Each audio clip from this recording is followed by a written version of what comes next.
thing is happening.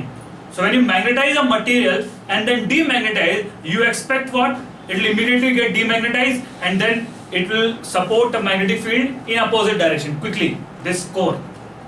But what happens is that if you magnetize a material and try to remove the magnetic field further, it can retain some magnetic field. That's how permanent magnets are made. Fine. It retains the magnetic field inside. The dipoles inside get aligned for some time, and that sometime could be like few years also. Fine. So what happens is that it needs energy to retain, as in it retains it and it uses some energy for it. It doesn't give away entire thing back.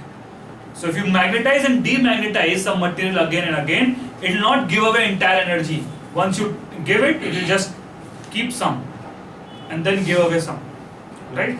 Because of that, there will be hysteresis loss. How will you remove this? How will you minimize this? You can't do much about it, but you can use a material which has less hysteresis loss.